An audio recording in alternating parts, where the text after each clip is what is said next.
I'll be talking a little bit about Ella Young's life and legacy, and then interspersed will be Dorothea MacDowell reading from Ella's memoir, Flowering Dusk. Dorothea brought one of these rare copies. There was only one edition of this book ever made in 1943. Dorothea, like I said, is Ella's biographer. And one of the things she did was track down the family in Belfast who had unknowingly inherited the copyright to this book. And we found that family, and we pulled this copyright out of the maw of a giant publishing company. And we're going to be publishing it with a small Irish press. In fact, it's going to the printer on Friday. And then you'll be hearing more about that. But this book is going to be returned to Ireland because of Dorothea MacDowell.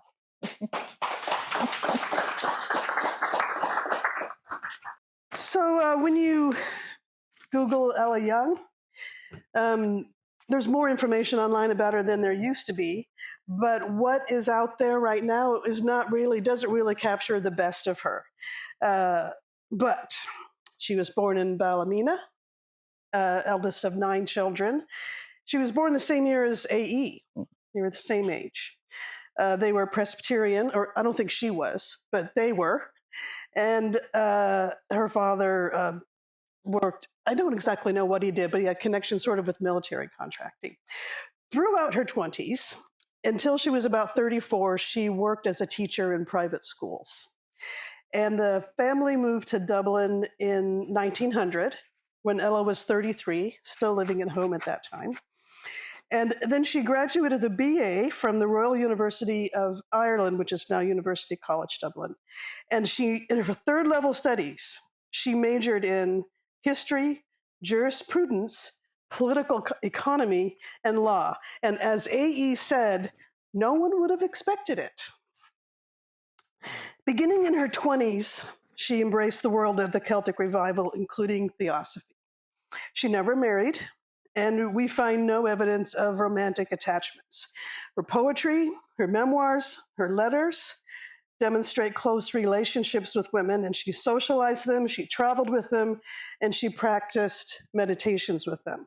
We don't know if she was a lesbian, but she lived like a lesbian, and she was friends with lesbian, gay, men, bisexual people her whole life, and we forget that that was illegal. She was completely non-judgmental in that world, and another way that she was ahead of her time.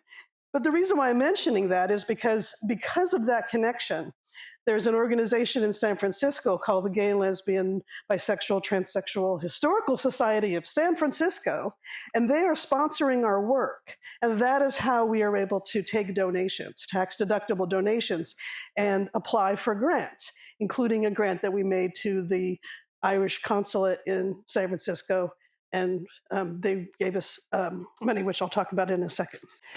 So like many others with her background, Ella Young learned Irish, and she was a friend of Standish O'Grady, who is doing folklore collection, I believe, in the West. And she tells a story in this book about traveling for the first time to the West to collect folk tales. It's very funny. I won't spoil it for you, but she went with Standish O'Grady's wife, Margaret. And then the next decade, she traveled by herself. She published a book of short stories in 1909 called The Coming of Lou. I checked this book out from the Irish Library.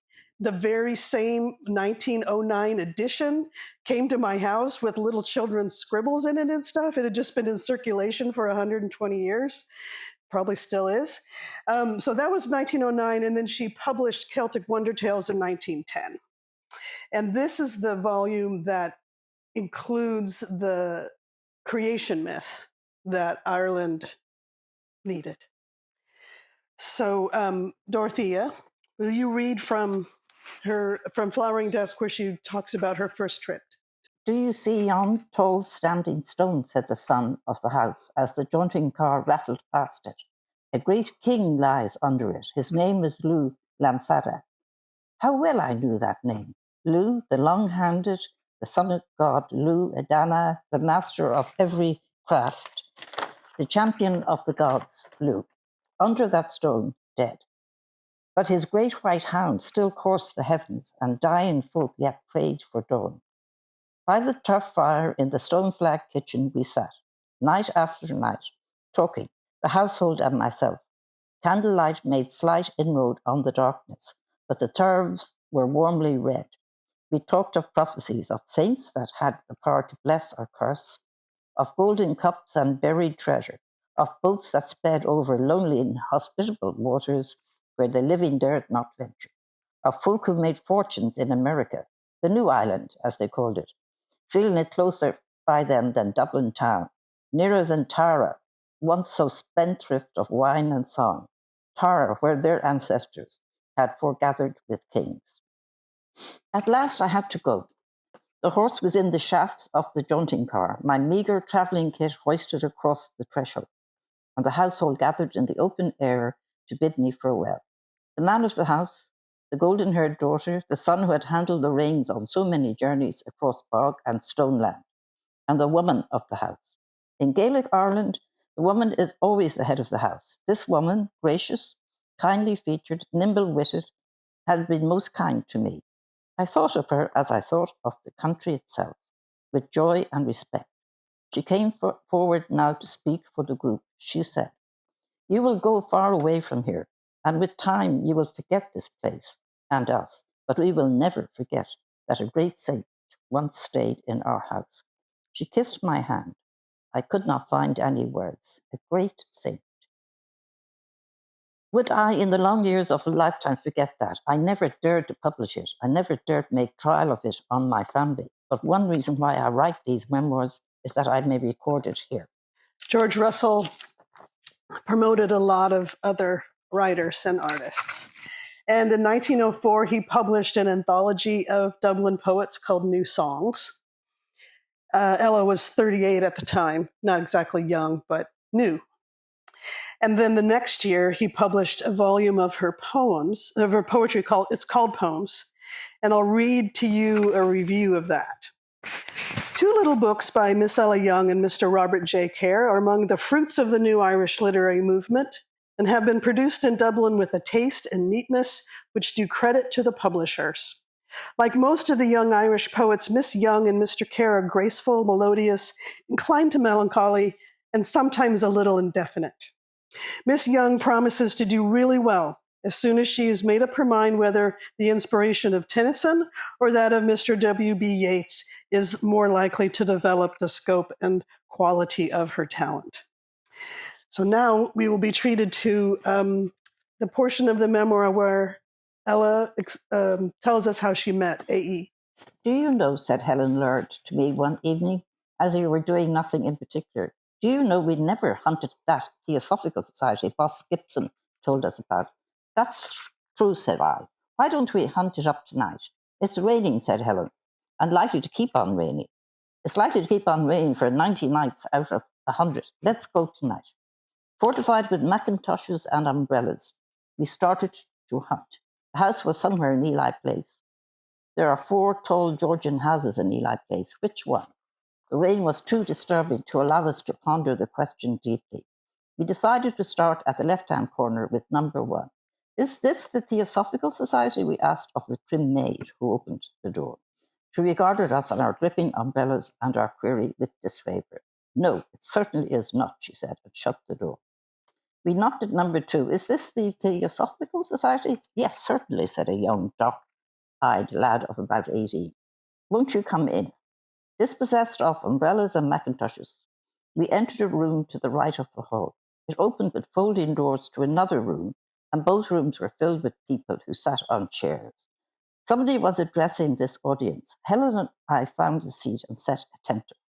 The speaker was talking of dream consciousness, voyages into the astral, cycles of reincarnation, of many gorgeous things that shone and revolved like whirls in that little cosmos, that dimly lighted cosmos. From the chandelier in the first room, there hung a strange pattern of triangles that seemed to form a globe, and from that again hung a serpent. When the speaker had finished, the meeting was thrown open. Anyone could speak and ask questions. Immediately, a man in one of the front chairs bounced to his feet. "You put your souls in jeopardy with this talk," he yelled. "Listen to me. There is only one true way of salvation, and you can find it for yourselves in the Bible, the Word of God." One or two people heckled him a little, and encouraged by opposition, he burst into a full-bodied gospel harangue. He ceased only for want of breath, and the people only sat and smiled. Afterwards, I learned he did this every night. It was his way of solacing his soul for the sacred delight he took in these pagan orations and the society of these heretical folk. While he discoursed, I stared at walls and ceilings. The walls had pictures painted on them. Perhaps pictures is not the word. Symbolic emblems or drawings which made one think of Blake's drawings. In one place, a small human figure stood between two great beings, one blue and the other scarlet, who seemed eager to engage the attention of the man. In another place, great serpents, crowned and plumed, reared their heads. The light was dim, and the pictures moved in it like tapestries, blown by the wind, now in light, now in shadow. I had been at theosophical meetings that were livelier than this one, meetings where you didn't have to listen to gospelers. And I was just resolving that this first visit to theosophical rooms would be my last, and someone rose at the back of the hall and began to speak. It was a wonderful voice, unlike any other I had ever heard. I craned round to see who possessed it. In the dim light at the end of the hall, I could see a tall, slender, bearded man. He leaned slightly forward as he spoke. He spoke eagerly, but his talk had nothing to do with anything that had been said earlier in the evening. I don't really know what he said. I could only think that here was the most bewildering person I had ever encountered. He did not seem to be human, but rather the vehicle through which some being, rainbow-hued and unearthly, manifested itself. When he ceased speaking, I sat for a while in wonderment, till Helen said, "We'd better be getting home." Already many people had filed out of the room. As we turned to go, a girl with very bright red hair and a meagre face came up and said, "Wouldn't you like to look at the pictures on the walls?" "They remind me of Blake's drawings," I said. "Who painted them?" "Why, A.E., to be sure." "A.E.?" I queried. "Yes, A.E., the diphthong of Ain, the name he writes under. His real name is George Russell. Haven't you heard of him? Don't you know him?" It was A.E. who spoke before the meeting broke up. Through the first 2 decades of the 20th century, Ella enjoyed critical and popular success in Ireland. In 1911, the Irish Review wrote the following about Celtic wonder tales. "There are certain books needed in Ireland. One is an anthology of Gaelic poems. The other is a book of Gaelic stories written for young people. We have now got the second book. For those tales of the Dodonans and the Ultonians, there could be no better Shawnachie than Miss Ella Young. For her ancient Ireland is a spiritual reality that continually feeds the imagination. Her heart is in the stories, and she tells them in a manner that is natural, simple, and distinguished. We feel that, like older stories, Miss Young's versions were told first and written afterwards. Some are humorous, some are heroic, some mystical. These are the finest and most elaborate of the stories. There are 14 in the book, and we are sorry that there are not a great deal more." So that was written in 1911. And then in 1922, I don't know what the Gale is, maybe you do, but it was a magazine, I suppose. The Gale wrote, "Ella Young is one of Ireland's real artists. For years, she has lectured on the myth and folklore of Celtic tradition. She is one of the most picturesque personalities the Irish Renaissance has given us. With the magnet eyes of a sorceress, she has the gentleness and subtle charm of a poet and a dreamer. As a lecturer, she has been exceptionally successful.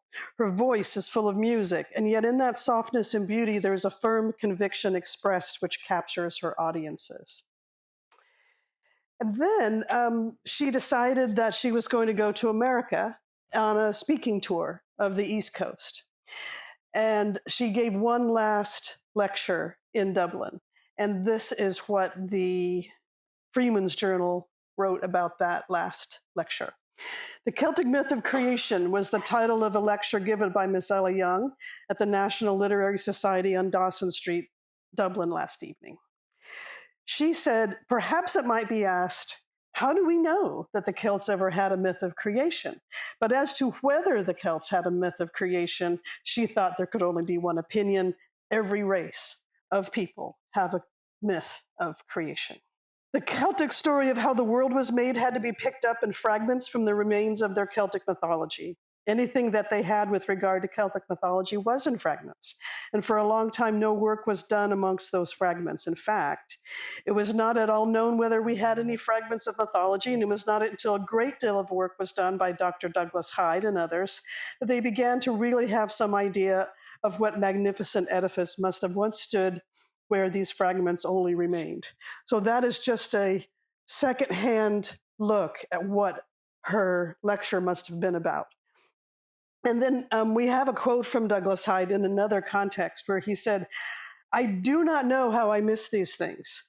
Ella Young should have been speaking every week now for the past 20 years, but now she's going to America. And like so much in Ireland, we do not appreciate what we have. I think that had she remained in Ireland, her work and her worldview would not have found the same reception that she had in America. The independent Ireland was not where women and theosophists would have found any kind of political or even social equality, just although many of her generation had envisioned that. So when she left on a speaking tour in 1925, about 100 years ago, she wouldn't have known that, though, but she might have feared it. And then she never returned to Ireland.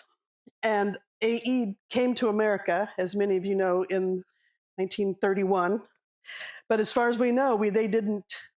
He even went to California. Mm-hmm. But Pasadena, where he was, and the Bay Area, where she was very far away for two elderly people. And as far as we know, they weren't able to meet. This is the New York Times Sunday Supplement headline that introduced her to her new country. Elfland sends an ambassador to U.S.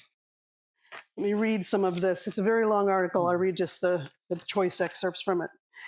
Ella Young, Ireland's closest present-day link to the fairies, is coming to America.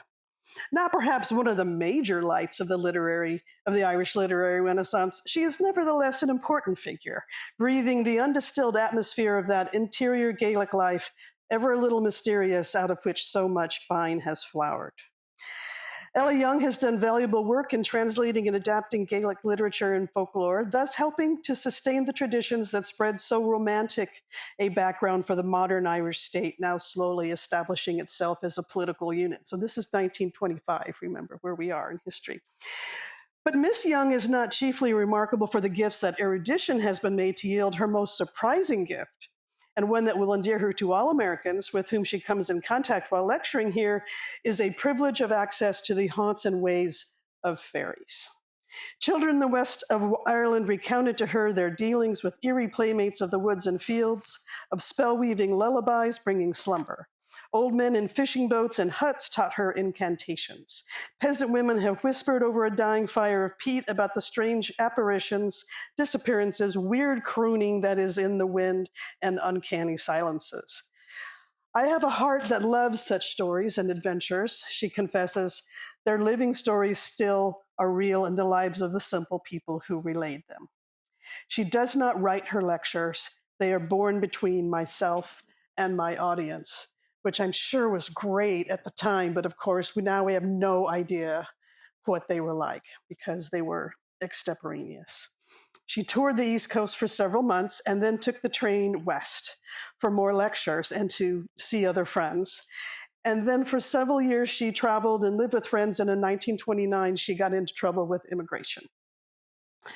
So she had politically connected friends, and they started a campaign to fix those immigration problems. And then a wealthy young friend named Noel Sullivan endowed a lectureship for her at UC Berkeley.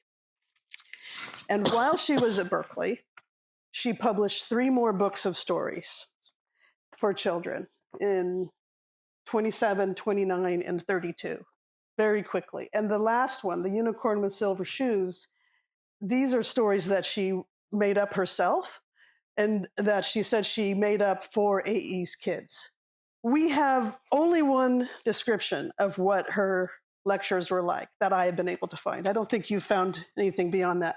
So it's written by a woman who grew up in Big Sur, which is south of Berkeley, and she was at college at UC Berkeley in 36, and she wrote her memoirs of growing up in Big Sur and then just kind of dropped this little story in there. She wrote, she gets Ella's age wrong, but because she was so young, a college student, like everybody looks 150 years old. So this is what she writes. Ella Young was a fantastic being when I first met her at UC, where she was giving a lecture on the great Irish mythological hero Cuchulainn. This was in 1936, so she must have been in her early 80s. Wearing her purple druidic or bardic robes with her long white hair flowing and her brilliant blue eyes flashing, she seemed not only young, but incredibly and superhumanly beautiful. She had an indescribable force or magic about her. One did not feel she was human or on our plane. When in her presence, even sitting in a crowded lecture hall, one felt as though encountering a great wind or something equally elemental, something much bigger or more impersonal than human. Years later, when I saw her in Carmel, I was shocked. Ella must have been in her 90s and looked very old indeed. She was sitting in a chair by the window, lifeless, shriveled. She reminded me of a little brown leaf curled up and faded, about to disintegrate into the forest floor. Then she looked at me and began talking, and the most extraordinary transformation took place. Once again, her blue eyes flashed brilliantly. Her face became young and beautiful, like that of a deva or a member of the elemental kingdom. There was something incredibly radiant and singing about her, and I felt as some great wind from the sea had entered the room. The lifeless little old lady had disappeared, and her place stood an ageless being, shining as the legendary figures and as the legendary figures of Irish fairy tales or Tir na Nog. So then Rosalind asks her about a place nearby where they were, called Point Lobos, where we went in Carmel. So Rosalind says, I asked her what she thought of Point Lobos, as I had heard she believed in sacred mountains and that there was one at Point Lobos. And Ella said, Point Lobos is the center of a psychic force for the entire Pacific coast. There are other sacred mountains, other sacred places, but this is the most powerful. But Point Lobos is not ready to make friends with society yet. Mount Shasta is making friends. Other great mountains are making friends, but not Lobos. That is why people should be careful when they go to Lobos. She told me there were fairies at Point Lobos, and a great diva with beautiful wings guarded the place. One time, she told me, she had been addressing the Parent-Teacher Association at Carmel and told them of the fairies at Point Lobos, and to her horror, 150 women in her audience insisted on immediately going to Point Lobos to look for fairies. They didn't find any. But after all, she chuckled, all those marching feet. There aren't as many fairies here as in Ireland. Mostly, there are bigger spirits. And then finally, Rosalind talks about how in the 1960s, maybe 10 years after Ella Young had passed away, and she doesn't explain this, she was wearing Ella Young's deep purple amethyst necklace. She said, I went to Lobos with John Cook, and for several months we did daily meditation there, rain or shine. He was in a wheelchair, so I had to push it along the edge of the cliffs, but neither of us feared. Toward the end of this period, we began hearing a heavenly choir. The last one, strangely, was in Chinese. Finally, we invited the entire meditation group, which met at Carmel Highlands, to accompany us to this sacred grove. There were 7 of us that day, and all 7 heard the heavenly choir. It was in English this time. We had not told anyone about the choir in advance. And this is a story, they're so rare, but there must have been dozens and dozens of people who took their experiences with Ella Young out into their lives for generations afterward and shared that with other people, especially to listen to things like the fairy music. So a little bit about her life in California. This is a photograph of a cottage that still exists in a museum, and you can go inside it. And it's where Ella and her friend Arthur Gavin would sit many for long hours. They've moved the cabin to the museum, but you can go inside it. It's pretty cool. So Gavin Arthur was the grandson of a U.S. president. He was sort of part of American political aristocracy, but they had met in Dublin in 1922. And by the mid-30s, he had spent out his inheritance and he was living for free in the dunes in a little town called Oceano. And after her lectureship ended at Berkeley, she moved to be close to him and to some other friends in a theosophical community called Halcyon. So he's pretty well known, and you can read about her other friends that were famous, like the Varians and Ansel Adams and people like that. But what's not so well known is that she brought with her some version of sort of an Irish version of the Golden Dawn or Yeats' Irish Order or something, and she renamed it and called it the Fellowship of Shasta. And she compiled a group of rituals about the Irish holidays. And these holidays were celebrated using these study materials from the 30s all the way up till the 80s, 1980s. And she appointed Gavin Arthur to be the steward of this. It's sort of like the Masons, but Irish and Ella Young inspired. You can imagine. So those materials, we are going to be publishing those. They're in public domain now, and I'd like to return them to the world. And another thing that we're publishing is a man named Jim Kane in the 60s was a high school teacher, and he, like you do, got enraptured by Ella Young. And at that time, many of her friends were still alive. So he recorded interviews with her friends like Gavin, the photographer Ansel Adams, some other people who aren't as well known. So he never finished the book, but his son put the interviews online, and I found them there. You knew him, Jeff. Mm-hmm. We worked it out with the family. We've now published the transcripts of those interviews, and they are amazing. Now that I got to publish them and really get to know them, I learned a lot about Ella, and it's very good. So if you want to you can buy the ebook. I have that online, and in a few weeks, there'll be a paperback as well that you can order later. So now we'll be treated to the final bit from Flowering Dusk. Beauty. Every lover of beauty becomes oversoon aware of that tragic shadow, the destruction of beauty, the destruction of joy, which is in itself a kind of beauty. The fallen tree, the fire-scarred mountainside, the disease-eaten body. Since I saw many beautiful things destroyed and sympathized keenly, for a time at least, with human misery, this shadow spread and blackened about me till it became a torture. At the blackest moment, suddenly I understood that beauty is outside of and independent of all form. It is imperishable. Here we see only the poor image of beauty, as one might see the sun reflected in a mud puddle. A passing urchin stirs the water, and the image is broken, but the sun remains. Reaching out toward this beauty, conceived at once as formless and having every form, understanding it to be approached as much through sorrow as through joy. One apprehends the fringe of it as an ecstasy, lifting mind, body, and soul beyond the trammeled existence we mistakenly call life. And you can listen to it on our website. It's called The Morgan. And then we're working on another one right now about her life in California called Halcyon Days.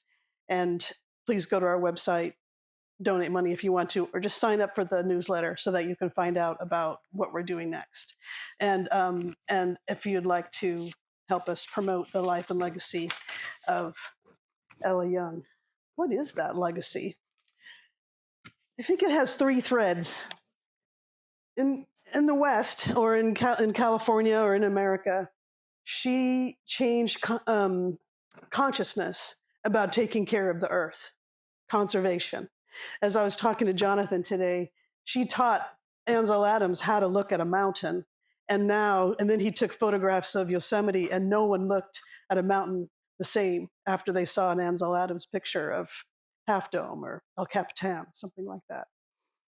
She also greatly influenced the neo-pagan movement of the last half of the 20th century, especially in Northern California. When I was in my 20s and the 80s, I was introduced to pagan ideas, Wicca, magical rituals and stuff. And we celebrated Irish holidays. Where did that come from? It must have come from the Fellowship of Shasta. Where else? No one knew that. And then the last thing, and I just put this together after I saw James North's talk about theosophy on Friday. The Celtic revivalists believed that you could change the world, change politics with art. Imagine yourself in mid-century California who had just, kicked ass with science and the military. I think if you lived in California at that time, you might think that you can change the world with science and the military. But that's not what happened. After the 50s, through the 60s and the 70s, California changed culture through art. And I think that she seeded those ideas when she came to California in the 30s, when she was teaching all those Berkeley students who then grew up to become the cultural leaders of the West and California and America. I think they got that from her. Just that's my thesis. So one thing that pulls all these three things together is an Irish concept. I will try to pronounce it in Irish. It's called cóir. And it can mean natural balance, or it can mean kinship with the earth. And there's lots of Irish folktales that talk about this concept, where if you abuse the fertility of the land, or if you abuse a woman, like with the legend of Macha, or if you overmilk a cow, it can lead to disaster. Young became famous for teaching these stories from Irish mythology and folklore. And the stories show that Indigenous Irish people, like Indigenous people everywhere, understand the earth to be alive. She taught that the land holds spirits and that humans are to take our place among them and not to dominate. And this connection of ecological consciousness to cosmic consciousness, that was her message for her time and for ours. And these values are part of European indigenous cultures as much as they're part of the indigenous cultures of the people of North America that Ella met on her studies. And she writes about that in here too. The town of Berkeley, where she taught, is literally in the shadow of the university that built the nuclear bomb. And in the 1950s, after the war, there was a public radio station called KPFA, and it was a beacon for unconventional people. KPFA gathered in voices of independent women and new poets, new forms of family, new music, even Irish musicians, folk music. My first Irish folk music came from KPFA. And it was this radio station that recorded the only recording of Ella Young that we have, and they kept it, and we can listen to it. So I came to Ella Young through a poet named Elsa Gidlow. And Elsa tells the story of how hard it was to get this recording. She also attended Ella's lectures, and she wrote in her memoir what her friendship with Ella Young meant to her. It is no light gift to have known in this age a druid, filled with the ancient wisdom of women. My long friendship with Ella Young I regard as one of life's enduring benedictions. There are many who are ready enough to share complaints of their struggles for survival, but few people confirmed my sense of life as a heroic adventure, calling for the qualities of sheer strength and noble endurance, gentleness toward the weak, and a passionate reverence for beauty until I met Ella Young. Ella Young's whole appearance was of high spirituality, something bright and translucent shone outward from her. She had the air of an initiate, but there was also an earthiness and a quiet strength. All this is beautifully expressed in a taped interview which I arranged at the end of her life. As she grew more frail, her heart weakening, though never her spirit, I felt there should be recordings of her speaking in her own voice, the most beautiful voice I'd ever heard. At the time, KPFA, a remarkable listener-sponsored radio station, had been founded in Berkeley. I was so impressed with its quality and absence of commercials that I did volunteer work for it, getting to know some of the activists there. I suggested to them they send someone to record Ella Young, but as usual, they were lacking in staff or money. But if I could bring them to their studio, but she couldn't do that because of her health. So finally, I was able to persuade her to accompany me to my home. KPFA's excellent commentator, Wallace Hamilton, came to my house with massive equipment, and we spent several hours before the fire in my study while she read her poetry. With another tape on and myself at the controls in an anteroom, Wally prompted her to talk with a few sensitive questions, seeking an expression of her philosophy. Ella was led into a discourse on communicating with trees, mountains, wild animals, coming into the harmony of the spirit of sacred places. With a smile, Wally played it back for her. She was amazed. She had not known that her talk was being recorded, but she was delighted it was on tape. And so was I, having played it any number of times for my friends. Friends at KPFA told me later that for years it was one of the most asked for programs. As much as anything in her writings, that interview reveals what she simply calls friendship with the earth. Now, I found out a very curious thing. The part of Ireland that I think most magic and that I care most for is the Giant's Causeway. And I used to go there, and that always gave me a very personal greeting. And on one occasion I went there and I found the whole place spread out with people from England, the kind that would go to Coney Island. They were just work people, and they generally spent their time in Blackpool. But for some reason or other they'd made up their minds to spend it and to go to the Giant's Causeway. Well, I was extremely angry. I just felt if I had sufficient power I'd wither them all up. Now, they weren't doing anything very much except, generally kind of singing. When I got a bit away from the causeway said, but I wanted them to come. And then I suddenly saw that these people could have had something that would have amused them a lot more and would have cost them less. Therefore, something was stirring in them that made them want to come to this causeway, which is a very, very sacred place. Well, nobody had instructed them that it was sacred, and they were just behaving in the usual kind of way. They weren't throwing tins around about or doing anything. But I thought, these people have not approached it like pilgrims. They don't know what it is, and there they are just noisy. But that sacred place wanted them. That place, you see, has, as it were, something to do. It wants anyone who wants to make friends with it. And it's very gracious. You see, it wouldn't mind if they just hadn't all the attributes. Maybe it sees more in them.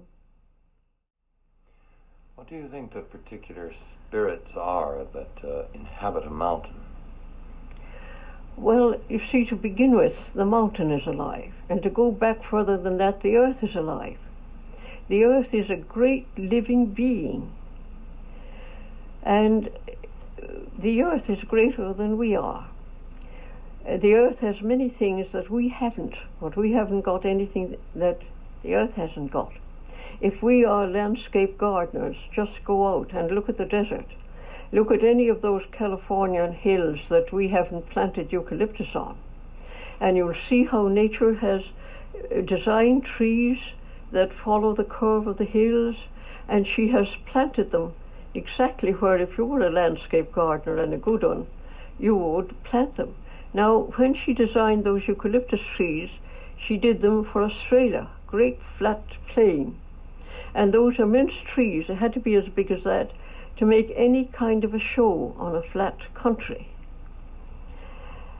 Then, let us take our fashion for a sculpture. Look at her shells. Look at the way she has carved the mountains. But would you say that a mountain which has a spirit in it can help, as it helps the Indians? Oh, yes. And hinder? The earth herself, you can make contact with the earth. How do you do that? Well, the only magic is through love. To begin with, you'd have to get away with the idea that we can conquer the earth. One of the great virtues in occultism is humility. And all the temples that were made for initiation have very low, narrow passages to symbolize the fact that you must throw away your human arrogance and pride, your human greed.